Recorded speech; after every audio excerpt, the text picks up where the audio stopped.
Hello বন্ধুরা, জ্ঞানজ্যোতি coaching সেন্টারের পক্ষ থেকে তোমাদের সকলকে জানাই আরো একবার স্বাগত।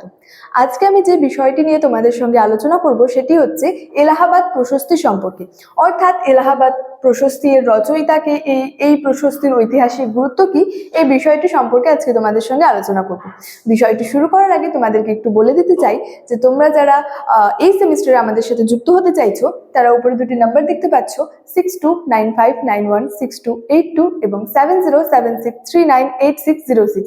এই দুটি নাম্বারের মধ্যে কিন্তু যে কোনো একটি নাম্বারে যোগাযোগ করে আমাদের সঙ্গে যুক্ত হয়ে যেতে পারো। এই দুটি নাম্বার হলো আমাদের জ্ঞানজ্যোতি কোচিং সেন্টারের অফিসিয়াল হেল্পলাইন নাম্বার। তাহলে দেরি না করে আজকের বিষয় সম্পর্কে কিন্তু আলোচনা শুরু করছি।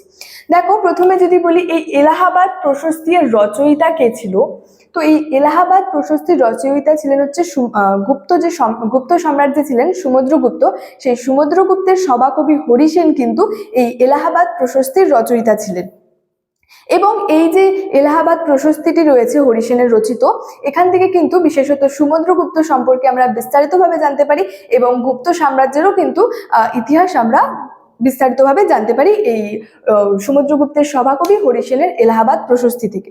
এবং বলা যায় যে এই প্রশস্তি সম্পর্কে যে এটি হলো প্রাচীন ভারতের ইতিহাস রচনার যে সমস্ত উল্লেখযোগ্য যে প্রশস্তিগুলি রয়েছে তার মধ্যে কিন্তু অন্যতম রয়েছে হচ্ছে এই এলাহাবাদ প্রশস্তি।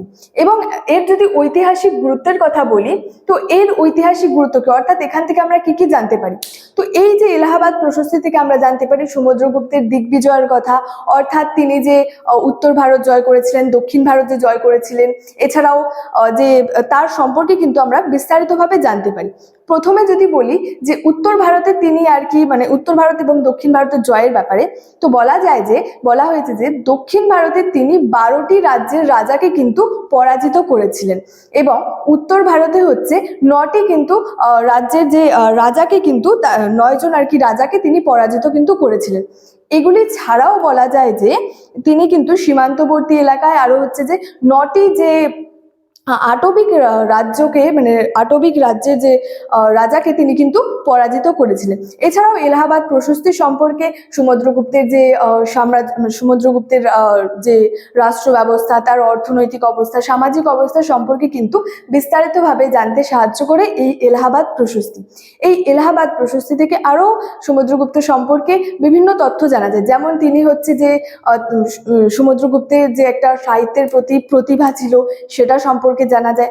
এছাড়াও এই যে হরিসেনের সম্পর্কে কি জানা যায়, তো এই ক্ষেত্রে জানা যায় যে তার সাহিত্য গুণ সম্পর্কে, এছাড়াও জানা যায় যে তার যে সংস্কৃত ভাষার প্রতি যে তার একটা উৎকর্ষতা, সেটা সম্পর্কেও কিন্তু বিস্তারিতভাবে জানা যায়।